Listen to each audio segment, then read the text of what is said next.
pick up. I wish it would, and I wish it did work like that, but I don't know if it works like that, right? My mic is connected to the Bluetooth, but I'm not sure if it's going to connect during this live. Um, Unless you living under a rock wherever you at on this planet right now, it's pretty much impossible not to know about the war going on in the Middle East that involves the United States and Israel. It's pretty much impossible not to know what's going on. However, this is a sociology YouTube channel, and I find it redundant to just keep repeating the same things over and over again and updates on the war. And not only that, I think it also contributes to stress. I think it also contributes to fear. I just don't see the purpose of giving you daily updates of what's going on when most of us have, we feel like we're not being told the truth, number one, in the first place.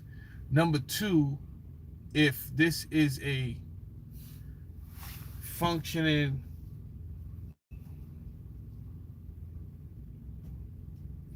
one second,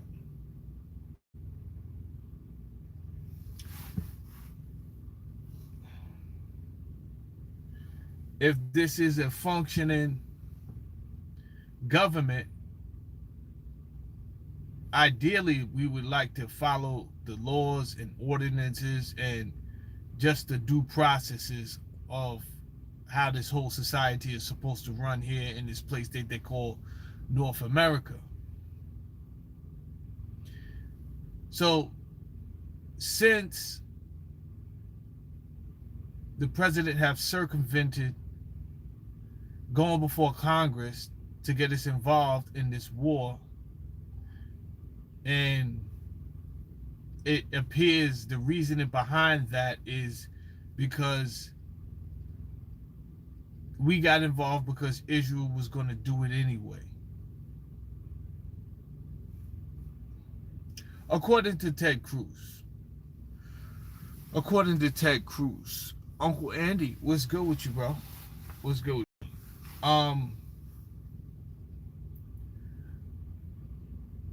So I'm not really sure what we're going to do about that. Although I have some ideas. But for right now, nobody has really done anything about that. Marjorie Taylor Greene has vacated, and I don't blame her. You understand?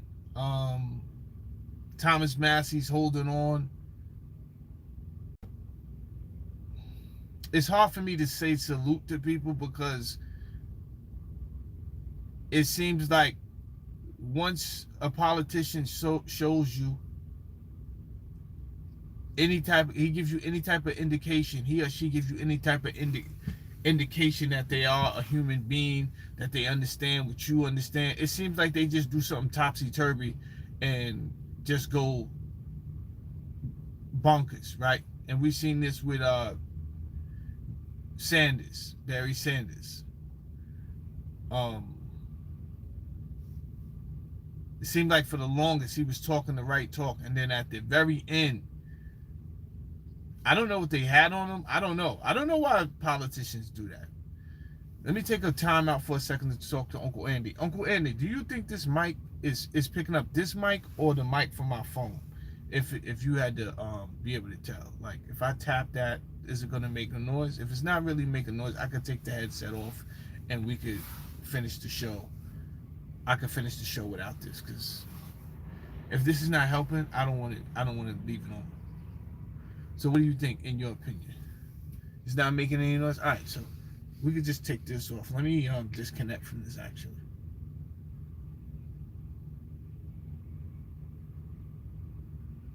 All right, so we get rid of that, and I'll try to speak a little bit louder for you guys. So instead of this, is what I'm saying, instead of us being redundant every day, talking about the updates of the war, an illegal war at that, a war that does not benefit America, but I want to give us a different type of I want to brainstorm on something, because all of us have heard about the falls of different empires, and we know that every empire will eventually run its course. Now, since 1776, so you got 1876, you got 1976, 200 years plus, we done ran up over 30 trillion in debt. It's not that we can't pay it back, because I think we could have paid what we could have paid a long time ago and had it brought it back now.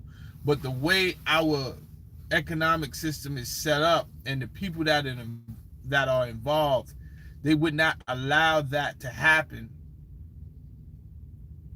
And this is why just dealing with history is important. Dealing with sociology is important. You kind of learn some things. You pick some things up. Somebody says, you trucking? Yeah, I am trucking. I'm just waiting for my load to come through right now.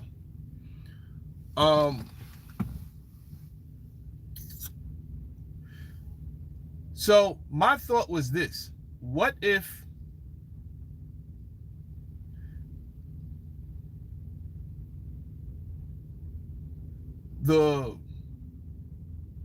when I say the powers that be, when I say I'm talking about the people who run the currency of the flow of liquidity, the flow of money, the flow of money. If it seems to be jammed up in one area, but a new area, a new opportunity looks like it will be more beneficial, there's more potential over there, then is it time for us to, all right, and not us, I'm not saying really us, but is it time for those elite people, because we throw words around, jargons like, yo, the elite, the people who control the money, right? These are the people who are buying the bonds, who are making monies on the bonds, who are being able to control the market, sway the market,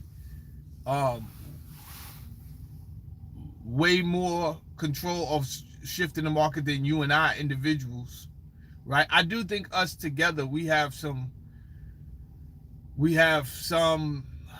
ability to do such things. Just look at Reddit and what we did with Reddit and what we did with Doge. You know what I'm saying? That was fascinating. That was just funny, and we made a couple of dollars off of that. But just to make something out of nothing was just wild to me. And you know, I think a lot of us just got a kick out of that. However, I want to my idea is that maybe the shift to the next country or empire, the sights are on Israel. The sights are on Israel for maybe a couple of reasons.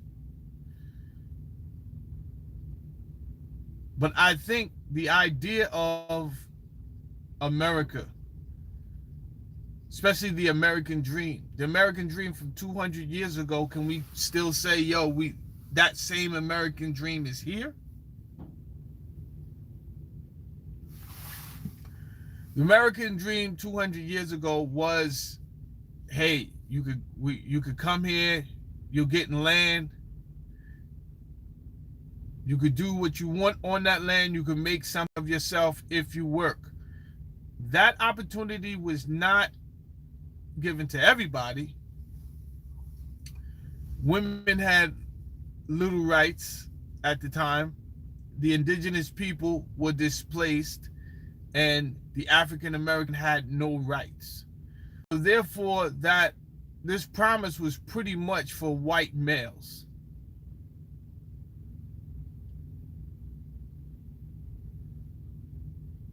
Over time, each and every one of those groups fought back for just a more humane existence on this continent. We had the women's rights movement. Most of the indigenous people, they would die. They were killed off. Most of them, sadly. A lot of identity theft. White people trying to pass off as Native Americans so that they could get ownership of reservations.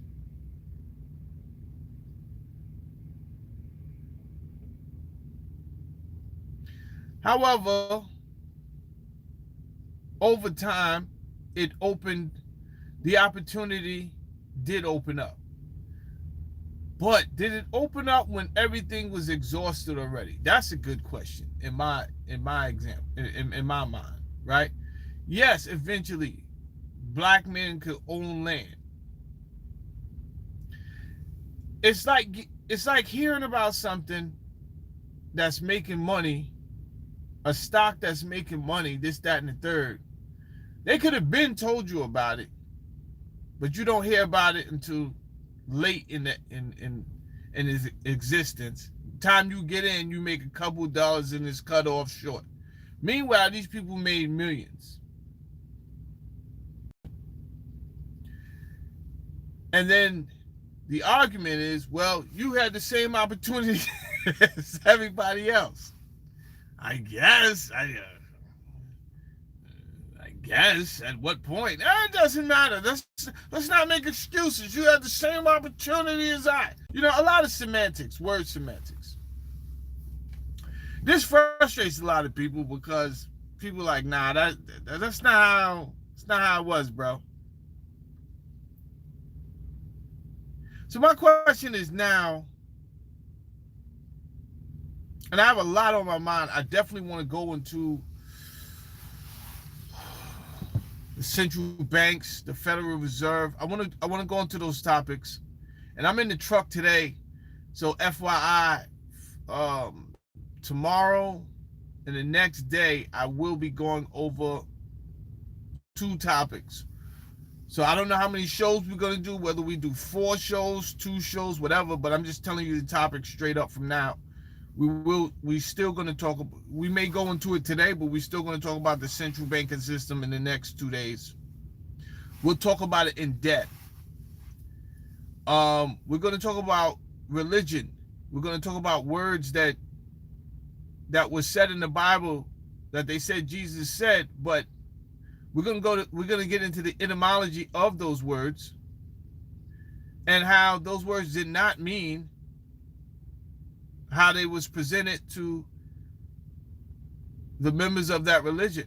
Let's just take Christianity because we're talking about Jesus, right? So if he said, repent for the kingdom of heaven is at hand, we'll get into that. Repent meant something else. The kingdom meant something else, right? The end of this world meant something else. None of those things meant what you were told they were meant. We have to keep in mind that these words were translated from one language to the other. And I can't say that the translators did their best job because I don't know their true intentions. So I can't sit here and say, yo, they did their best. No, I don't know what they did. They could have did their best to deceive you. They could have did their best. I don't know. What I know is mistakes were made. That's all that really matters. That's more factual than me trying to figure out whether they did it on purpose or not. It doesn't matter if they did it on purpose. Mistakes were made. People were hoodwinked, and it does affect people even to today because religion contributes to a form of docility, right? A form of complacency under and comfortability under rule, authority. The government and religion work hand in hand. You can hit the like button if you want. I just got a little bit of time before they give me a call, so I decided to jump on and we're going to talk. But I really wanted to talk about is that same opportunity there for Americans. You know, when they started to sell, in my opinion, when they used to talk about the American dream and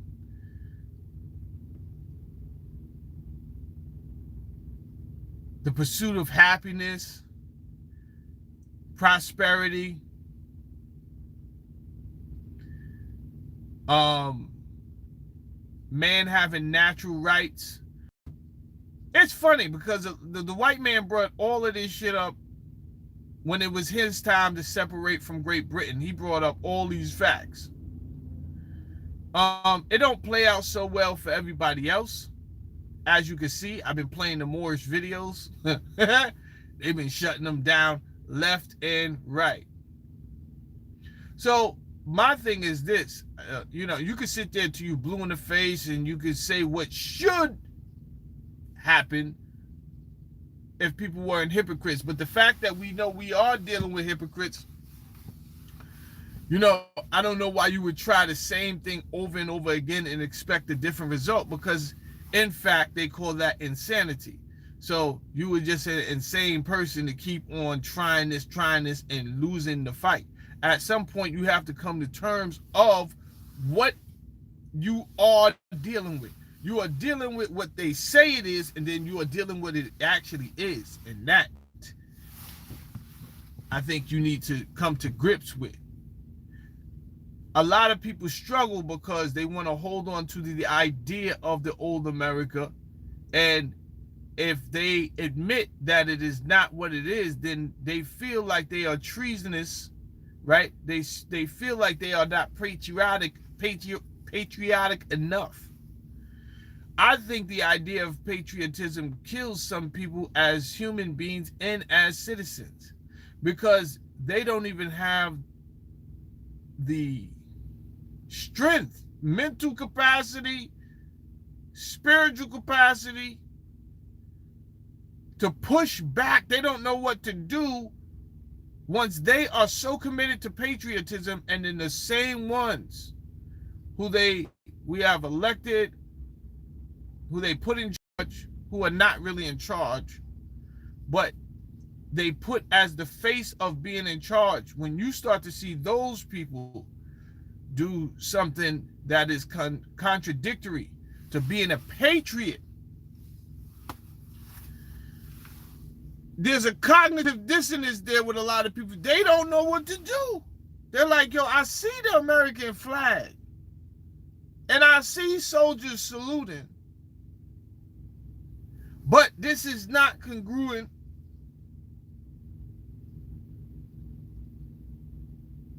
with what we should be doing. This is not parallel.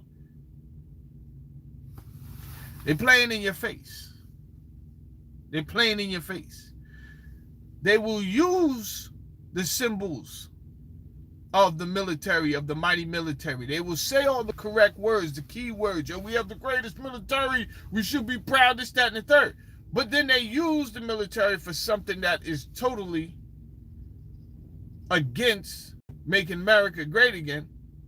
And now you are left holding the bag on morality, decency, your patriotism. Are you a patriot or are you not? I'm hearing a bunch of arguments all over the internet. People say no matter what the United States does, you should be backing them. And this is not only all over the internet. This is actual people that I'm speaking to.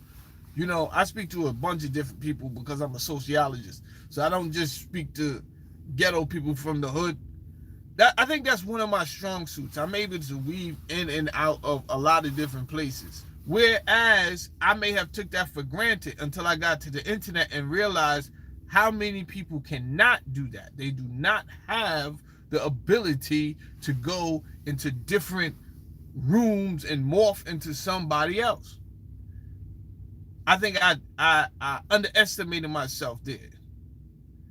Pretty much, you can put me anywhere and I will thrive. I will be okay. Because I have not boxed myself in. Sidebar. I was listening to the hearings. Cash Patel, he is ridiculous. Just slightly under Pam Bondi ridiculous when it comes to these Senate hearings and these hearings where they question him. He got childish. It came out in all of these in the files that they were naming how many movie directors and government royalties and different personalities that was in these files that they were protecting. Then they mentioned one magician, and I just like, one magician? There's a magician in the files that they protected? Who's the magician? That really had me going right there. I was like, a magician? Oh, I started, my mind went to everybody. It had to be a famous magician. I don't know if it would be Penn and Teller. Who's that? The fat one and the skinny one that be doing Vegas? David Blaine. It's not going to be a nobody magician. It's somebody that we know. Anyway, unsidebar from that, I just wanted you to know. I just wanted to talk on that. We may get into that tomorrow. We may not. I don't know. I might end up doing like a good five shows in the next 2 days. There's a lot for me to talk about. But anyway, how does the American dream look for us now? I want us to contemplate on that. How does that look? Because even though there was a form of industrial revolution that had taken place within the last 200 and something years, many different machines were created to not only automate but make things easier. But was it the same as the automation we have today? I don't think so. I worked for an automation company before. And this automation seems very aggressive. Very aggressive because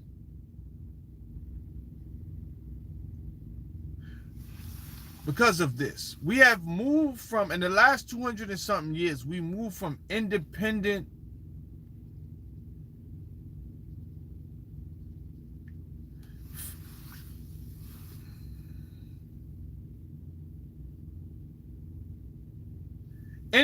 potential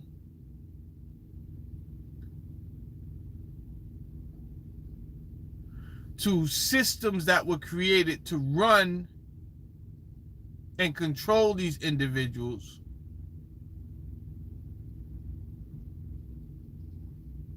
So now we're relying on the system, another intermediary system. It's all systems now, and it's all conglomerates. Sometimes I ride down the road and I see a what do they call these? It's not a thrift store. Call it boutique. I see a boutique. That probably some female was like, you know what? I want to open up a boutique. I don't never trust boutiques in urban neighborhoods. I'm talking about you opened up a store and you just selling off-brand clothes. I always think this is a front for selling coke or sex in the back or something stupid, right? But I never ever trusted that you were selling these off-brand, no frills labels, and you was able to pay the rent and make a living off of this. But maybe you are. I never tried it. Maybe you are.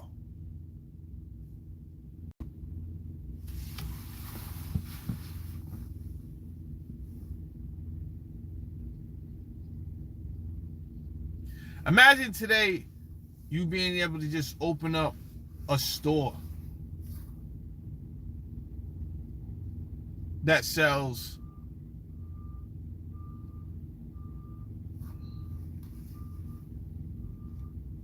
I don't know. It would depend on the proximity, right? But I think the point where I'm getting at is way more conglomerate, bigger, giant stores have opened up, which kind of box out the little guy. And back in the day, you were able to go to more little independent people who made specific things. But what happens when, you get people who make things at mass production? These are the systems that I'm talking about, because then back in the day, they had a furniture maker. So, you go to a guy, he makes good furniture. He comes from the Netherlands. You know, that whittling or whatever it is. He gets over here. He makes one furniture for somebody. They like it. Oh, you do good work. Let me put. He's in the business. Now, I'm pretty sure if you met a guy today,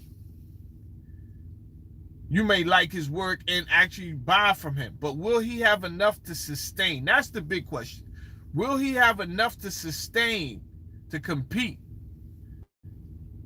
Because how long do I gotta wait for you to whittle my couch legs and all that, bro? Because Raymond and Flanagan is sending me all these 20% discounts. My mailbox is flooded with these joints. So how long did you say this was gonna take?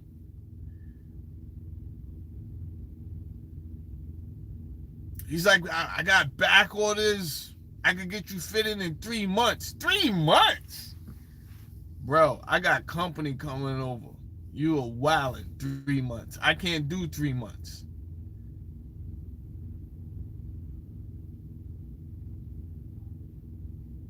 So with more understanding on this planet, with better technology on this planet,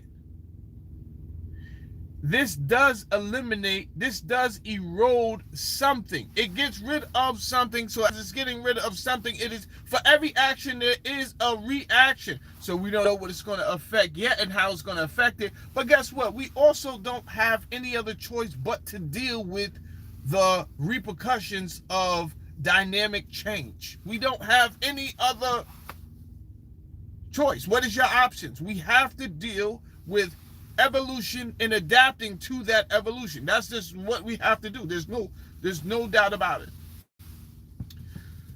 So that being said, we're dealing with a lot of systems right now. You know who speaks about systems a lot? Mrs. Catherine Austin Fitz. She speaks about these systems. She talks about how these systems will soon control us, because you don't have any choice but to adapt or die. So if your great-great-grandfather was one of those people who came over and figured out his lane, and then him and his cronies, they got together and they put their funds together to build these companies that we know today as these major conglomerates,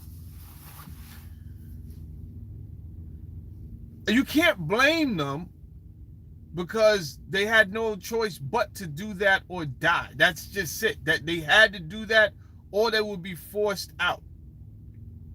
I've watched this several times. I've seen this several times with people that try to hold their ground, but in the end, they end up losing to the majority of people who said, nah, we just going to shift over here. We're going to do this. And one of those examples you see when Rockefeller started to take over the health industry, he started with education. And he started with the fact that there was no framework at all. So if there's no framework for health, that is standard, not like that is assumed, that is standard, mandated by, when I say standard, then he drew out a plan. Okay, this is how we're going to do it. We need doctors, licensure and standards. We need licensure for these doctors. In order to get the license, then they must go through an accredited school. That these schools are the ones where I have to catch them. Start at the beginning, not the middle. So he started to figure out which schools are going to be on board. In order for him to do that, he went to a guy named Abraham Flexner, and he had them write a report on each of the schools. If the school was on board with the vision of the Rockefellers, Abraham Flexner was going to write them a good report so that their enrollment could shoot up. If they seemed like they was not on board or skeptical, bad review, enrollment is going down, nobody's spending their money at your school. So when other people started to see the effects,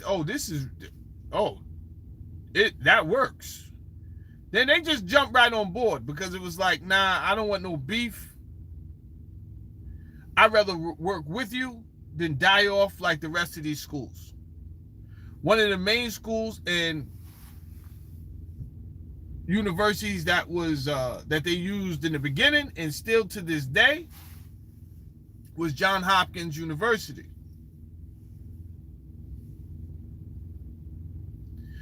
But the problem with entities like this and big conglomerates is that they can grow their own mind, and now they have the membership, the network power, and the money to persuade any politician. So we may call this a democracy on the face value. I don't even know why you would do that, but I think we just have to come to terms that this is not the same democratic America that once started. This is not 1776. This is 2026. Things are changed. Automation is high. Jobs are scarce. The government is lying on the reports.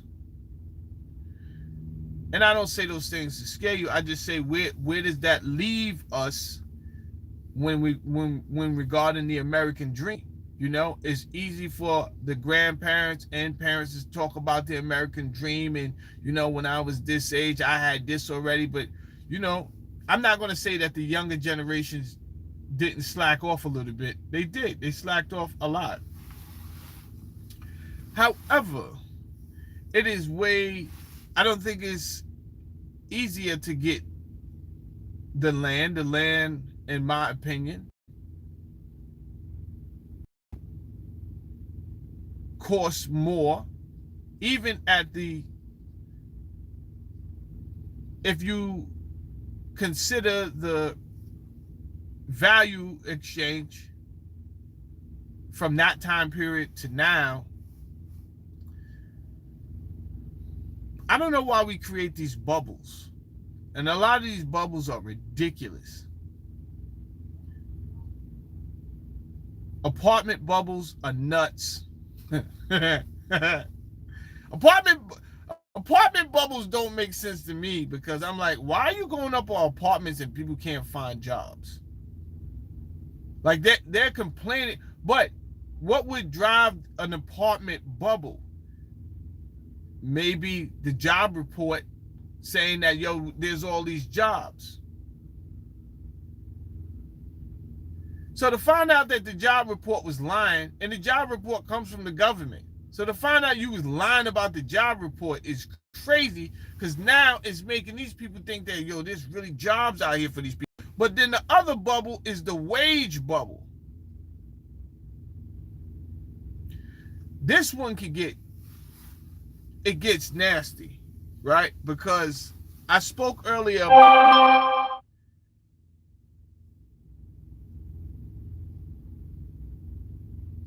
how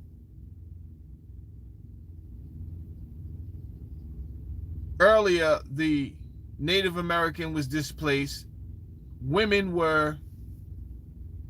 they had little rights, and black people basically had no rights. When we talk about the wage bubbles, and a lot of people, and I'm going to say this the way I want to say it, I think a lot of white people don't want to hear it because they don't believe it. But also listen to what I'm about to say, because I'm not saying this because I think that these people love you any more than they love us. I've witnessed salary bubbles, and not that many black people was involved in these salary bubbles.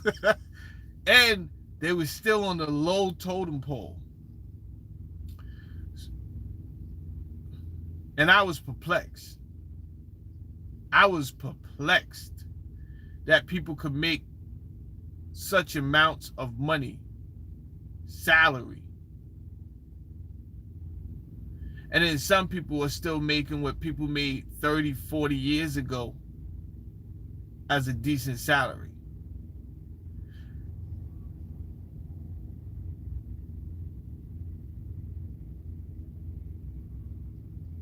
If you make $50,000, I guess you could be happy that you have a situation. That's one way to look at it, right?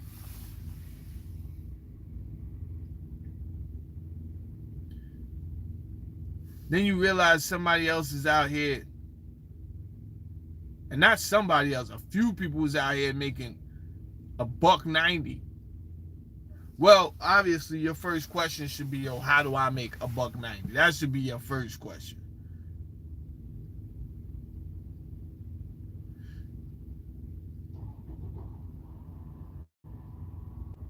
So you figure out, okay, these are the fields that they paying $1.90.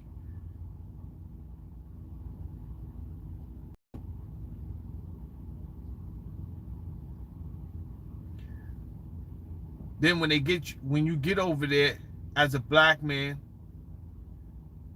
they paying you $1.05. They paying the women,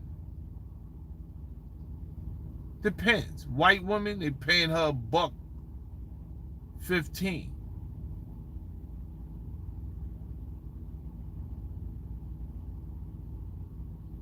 Black women, they may pay you $1.10, right? And I'm throwing these numbers off the outside randomly off my head, but what I'm telling you is that those ranges in disparity in differences of salaries still exist. And for whatever reason, I'm not saying that makes all white people prejudiced. That's not what can a white person do about that, right? Whether they are an asshole or not, what can they do about the system that is in place? In my head, I figured the system is in place because you probably don't want a lot of black people somewhere, right? Because once they have those resources, then now they're allowed to integrate themselves in certain places.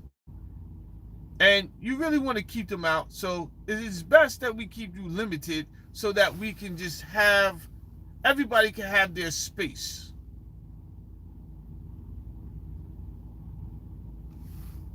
It keeps things balanced.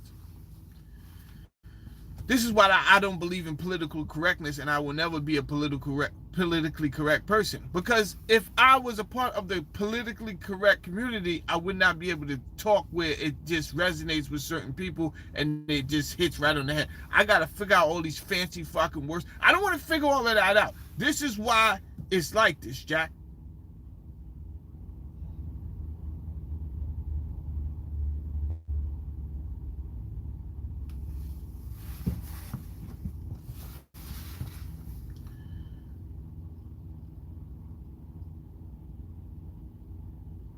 Nonetheless, these bubbles, the greed is crazy.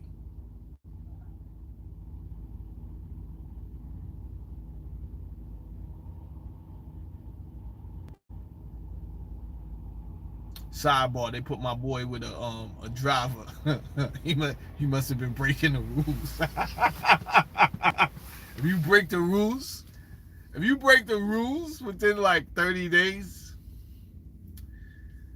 They put you back with another driver. They got him out here. They got him out here riding around.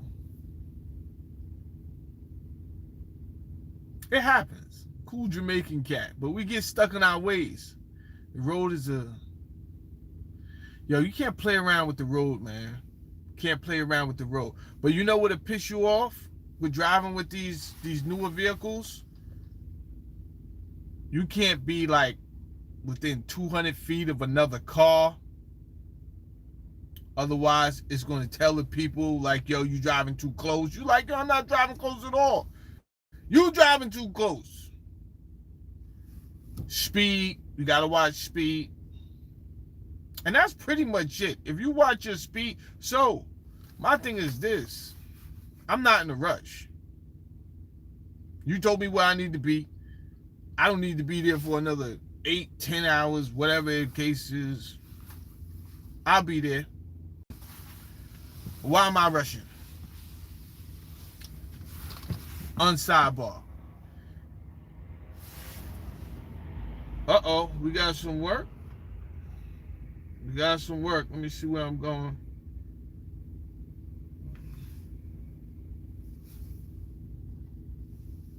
Yo, they be playing games, man.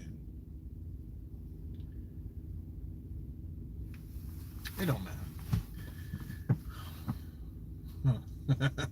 Whatever. Whatever.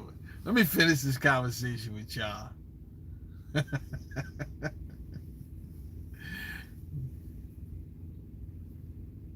They be thinking they punishing me. They don't know. Yeah, I just want to get back to my computer anyway and do my show on YouTube. You're not punishing me. I get off early and I'm gonna go right to my office at home and put together my show. That's what be on my mind anyway. So whatever.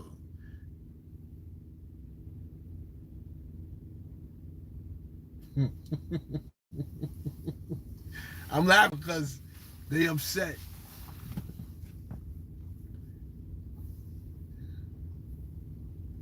Yesterday I had like 200 miles in early. They had given me another 300 miles. They couldn't figure out how I got to 200 miles.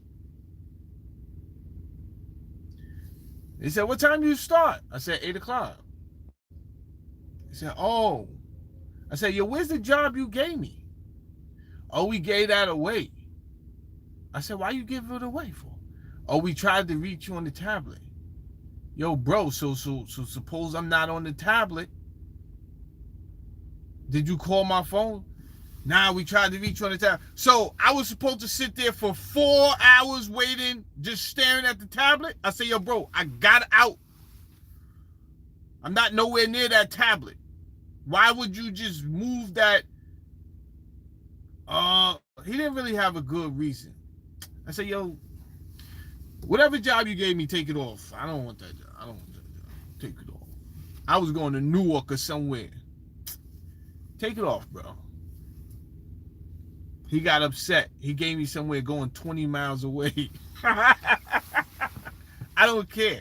But because I didn't care, now he's continuing the same shenanigans. Let me tell y'all something. It don't matter his shenanigans. I have a base pay, so I can't make under a certain amount a day. They're gonna pay me. If I don't make over that, they'll pay me the bench. I get paid a bench every day. Why you giving me 20 miles is not pissing me off.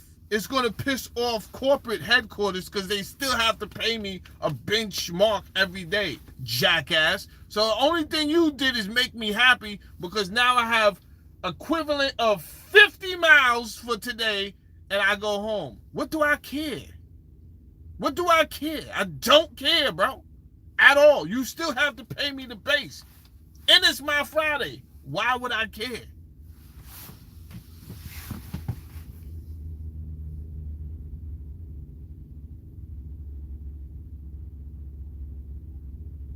So when I finish talking to y'all, I'll start my day.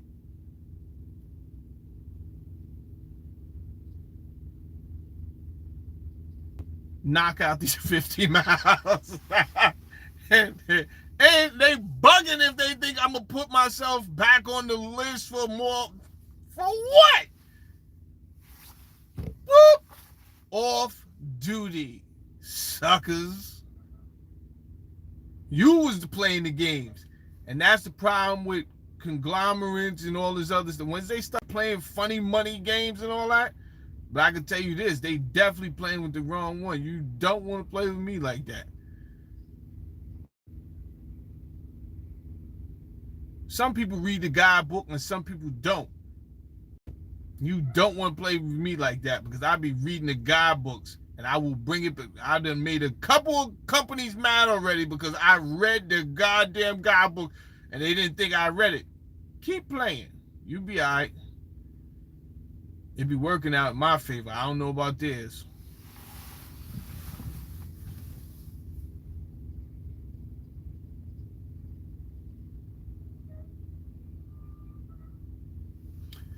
The question is, and the thought for today, rather than us keep talking about Iran, these things start to hit your chakras, right?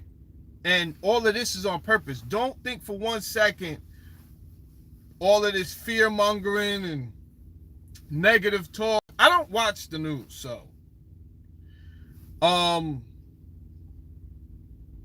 gonna find a way to purge my YouTube. I want an all new algorithm. I'm gonna purge that bad boy. But it just seems like too much information to begin with anyway. It's just too much information about nothing at all, and if everything is trying to go viral. And what can I do so crazy? Can I get a thumbnail that's so crazy? Can I get a title that's so crazy? Can I talk about something that's so crazy and to keep people's attention? I don't want that type of channel. I don't. Because even with life, right? If all you ate was sweets, then your teeth would rot and your belly would hurt. At some point, even a child would be like, I don't want candy today. Do you have any substance? Do you have any food? I can eat something hot, make me feel good. You understand? Sometimes you need that. And that's really what I want my YouTube channel to be. And in order for that to happen, you just got to have good old regular conversations sometimes. Just regular conversation that people resonate with. Nothing too crazy, keeping up with every detail of this, that, and the third. Because when you really, I'll be keeping my attention on certain things until I take a fast from it. It'd be all shenanigans, right? As sophisticated as these government employees are, and these, I'm looking at Cash Patel, Pam Bondi, as sophisticated as they are just as childish as anybody in what we would call a dirty sector. I watch Cash Patel get so childish yesterday on the hearing. He was doing something to the equivalent of blah blah blah blah blah blah. Like he just got childish. I was like, yo, what are you doing, bro? You are a representation of the highest governance in the land. What are you doing? But we forget these people are human. They're just children who grew a little bit older. That's it. And you cannot assume that maturity comes with that. You cannot assume that someone accepting accountability comes with that. Responsibility comes with that. No, some people are still delusional. That just because they got older does not mean they grew a moral compass or none of that. None of that. So I still watch these people lie. He did not want to answer a bunch of questions at the hearing. Neither did Pam Bondi. They asked him, did 1,000 people, the senator asked him straight out, were 1,000 federal employees assigned to looking over these files, 1,000 FBI agents on 24-hour shifts? 24-hour shifts assigned to looking specifically for the mention of Donald Trump in the Epstein files before giving it to the public. Do you know the man did not want to answer the question? His answer was that you're saying that FBI agents being diverted is something new or different. These special agents are always reassigned, and their workers always reassigning tasks differently. You never answered the question, and I just find this gross. So rather than go crazy, because that's what this YouTube, that's what social media would do. I cannot be a slave to anything. Social media, I don't want to be a slave to nothing. Not to addiction, not to social media, not to anything. But social media is a subtle addiction that'll have you out here, especially if you get a little name in social media. It'll drive people bonkers who never, if these people weren't popular before, it'll drive them crazy. If these people are narcissists, it'll drive them crazy. Because it's feeding their, the thing that drives them.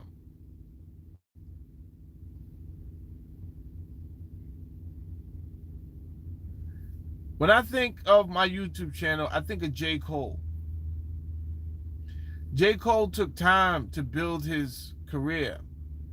It wasn't gimmicks. It wasn't payola. It took time, and the people who were in these crevices, the grassroots people, the backpackers, they actually, like, his music started to accumulate amongst them, and then it started to build. I got a theory that if we just sit over here and have regular good over conversation, my market will make its own way for itself, because how many people are just having regular human conversation anymore? Everybody now is just going based off what the algorithm is saying. And then when you do your own thing like that, right? You're like, oh, the numbers wasn't good. So what you do, you pressure to see, okay, what's the algorithm saying? And then you start doing shows on that. So the algorithm is swaying you on purpose, though, because it doesn't want us to have regular conversation anymore. It wants us to be distant from each other, because regular conversation would attract people. This means mobilization, right? They don't want the mobilization of the people. I promise you, I assure you that. I assure you that. They don't want us to mobilize in any form or fashion. So always remember that. But again, many people are they're already a part of this MK Ultra program. They don't know it. Right? Everything that they participate in has to be some type of dopamine hit. You are already part of this mice experiment. So even if I got a little bit of subscribers, that's better than having 10 mice experiment subscribers over here looking for a dopamine hit every time I start a show. I don't want that type of pressure. I'm good. Take back your subscription and get out of here. Beat it.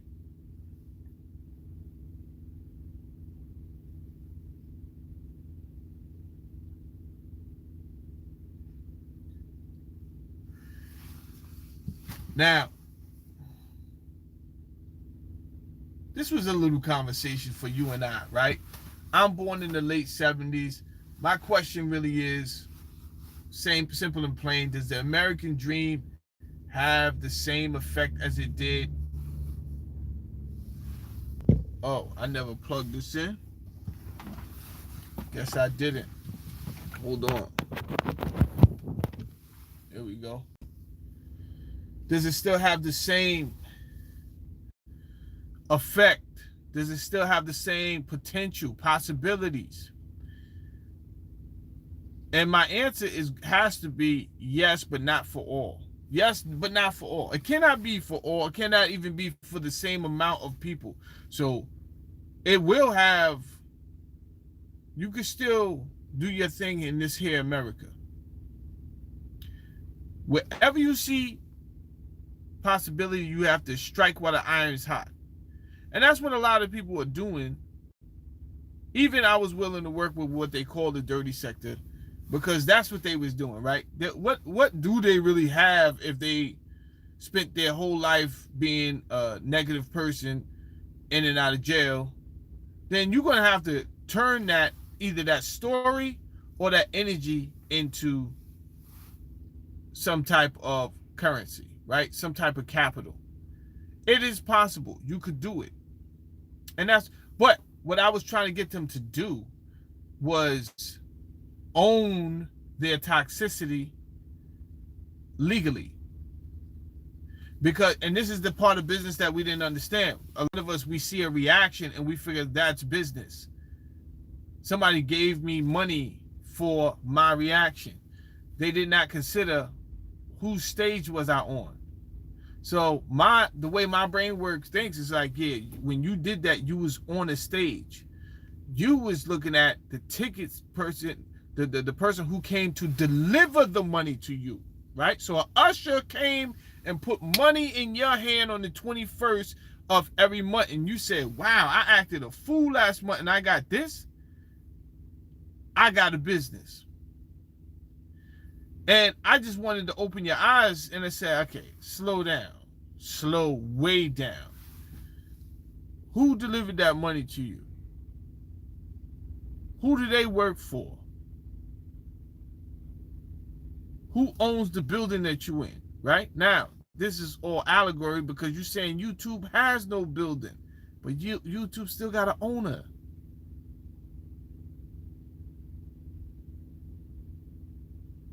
So,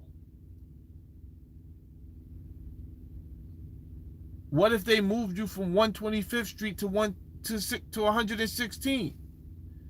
But that was your property on 116.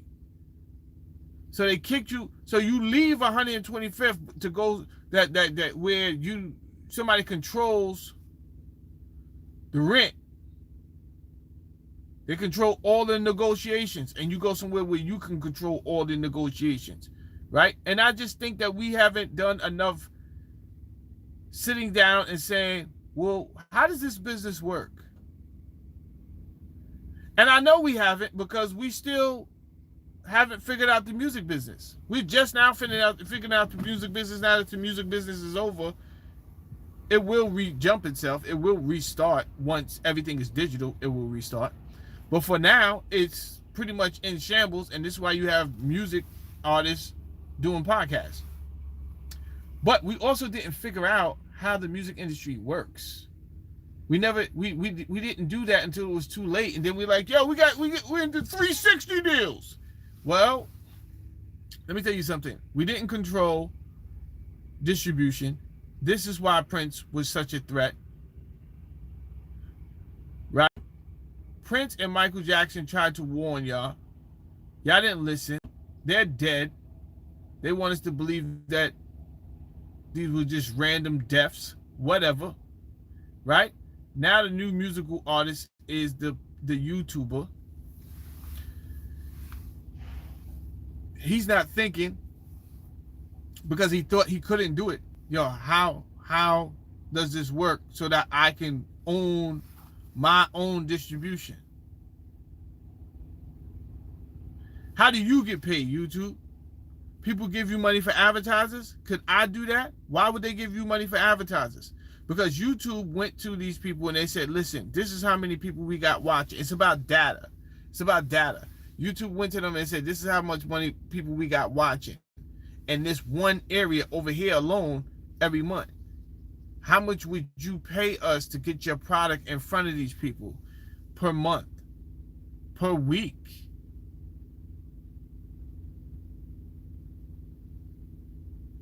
Right? All of that accumulates to billions of dollars. It never dawned on these people in these isolated silos of algorithms, and in this case, let's just take the dirty section, to come together as enemies, right? And say, yo, all our numbers together are in the millions, every month, right? Now, we get a representative.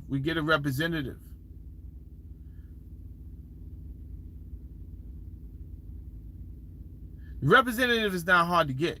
That's what's called an entertainment lawyer. That's what's called an attorney. That's what attorneys are for. If you can't figure out, if y'all can't all put in $500 to make this shit happen, then you deserve to fucking lose. So y'all all get together, the people with the numbers. You delegate one spokesperson. Stop acting like you have to be in charge like this is a goddamn gang all the time. Know your strengths and your weaknesses. If you are not good at talking, if you're not good at organizing, putting things together, then maybe you should not be in charge. This is not a fucking gang where we're going to go and shank some people in the fucking bathroom, right? This is a different element where you are outside of that, your strength. However, if I was locked up and I needed a fucking shank, you would be the man that I would go to.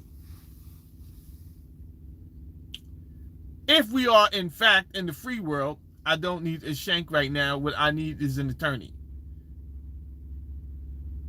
who will then advise us of some PR firms. There's just ways to do this shit, but everyone is so happy being recognized for the first time. Oh, for the first time, someone sees me. That's not a fucking real name. So this is a second life, a virtual life. And the people who have been doing business continue to think in a frame of, well, if they're happy being slaves, we'll just continue letting them be slaves. Fuck it. I'm not going to argue. And then they'll take this over and then they'll box you out and you won't be able to. Just like the music industry. You won't be able to go anywhere for distribution because the network will be so tight. If you made a phone call down there before you even hang up the phone, good, and get in your car and celebrate. Yo, I talked to somebody today. They already know in New York, right?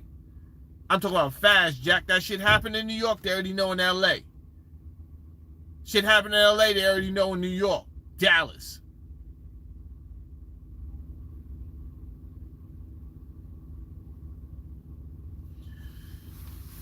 So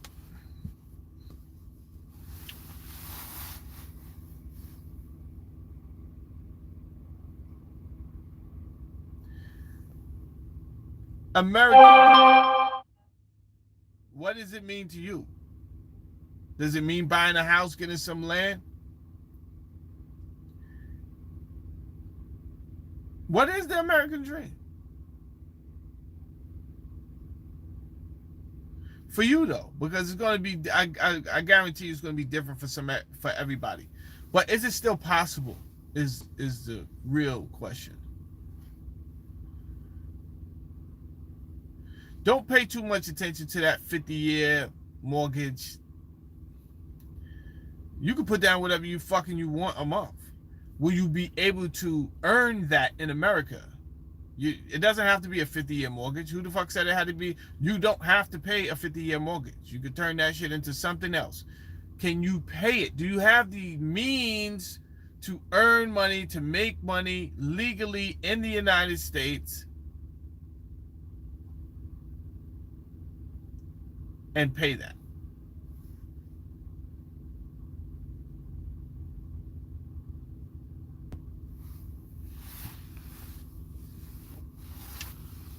Or are the opportunities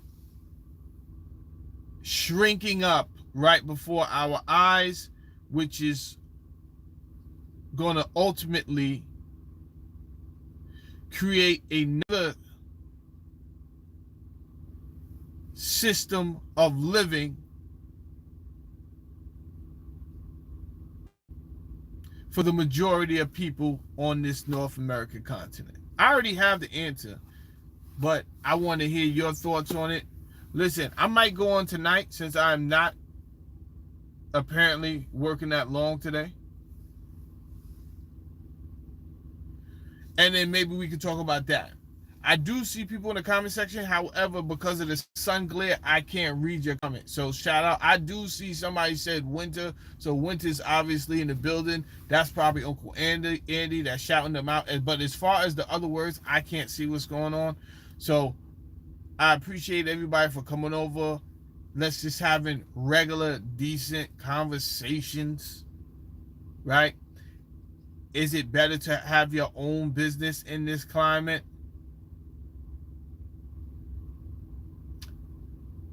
Right? Let's talk about some real deal stuff. I can't talk about this Iran war every day. I'm with this company. However, there's an exchange from me having versus my own authority trying to figure out the diesel, the tolls, the IFTA tax, the board, the load board fees. That's doing it by myself. Now, if I don't do it by myself, I have to bring in some help and I have to pay them as one person driving. Are the rates high enough for me to sustain, right? Or do I want all of that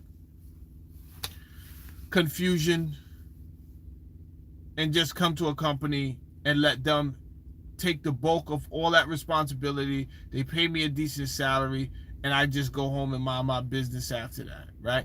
That doesn't stop me from opening up another business, right? So I'm in the process now of starting a new business under my old authority. And I don't care about telling you what it is because you can't stop it. So I'm not really worried about that.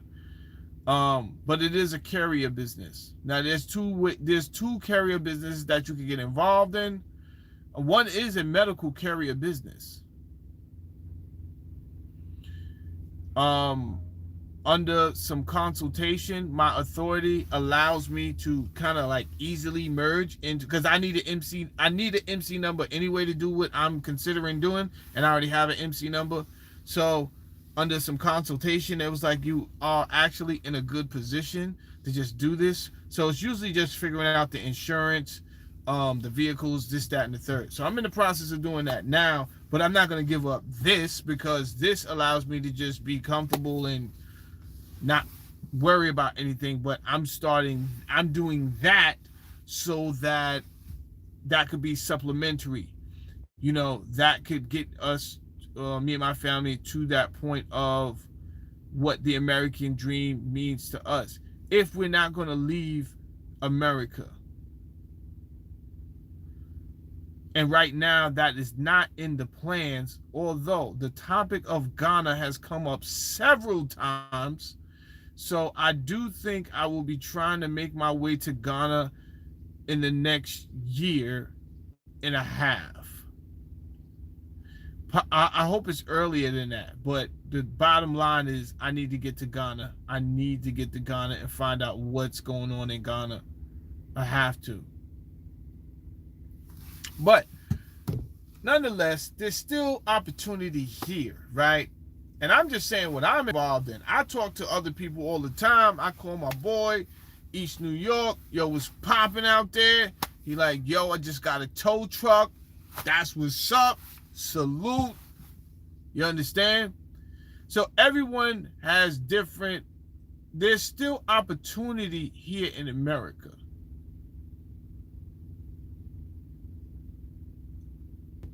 And you still have to put in some elbow grease. You still have to work extra hours, not 8 hours. You're going to have to work extra hours. 10, 12 hours a day on your own business. I think it's still available here. It doesn't mean that things aren't changing. Things are changing. How will it affect you?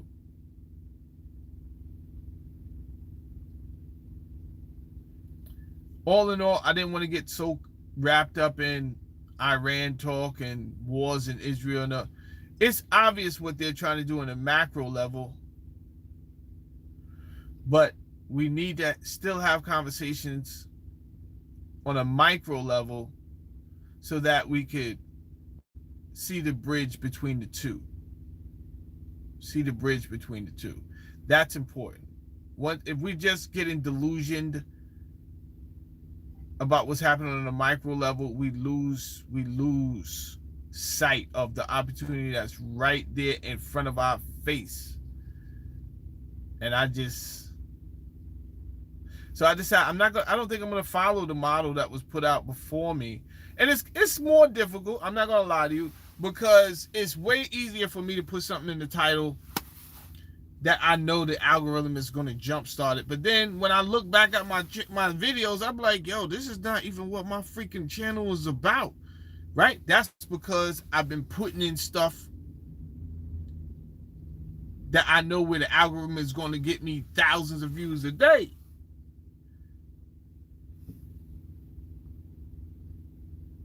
So you got to sacrifice something, right? So I said, that's not even what... I don't want to look back every time I'm looking at my portfolio and every video got to do with Trump and Iran. And these are momentary things that will just... No one is going back to look at these videos. This is why I do my series. I do my series because if I do a series on World War II, if I do a series on what your pastor never told you, everybody's going to come back to that. That's like timeless videos. If I do a video on the moment is the moment. The moment is the moment. So thanks everybody for, popping in today. I got, like I said, I made the announcement. We got a couple of great shows coming up within the next 2 days. I'll be back in the studio tonight, and I might even go on tonight. You understand? That being said, let me go log in my paperwork, get this stupid 50 miles out the way, and I'll see y'all soon, all right? Peace out.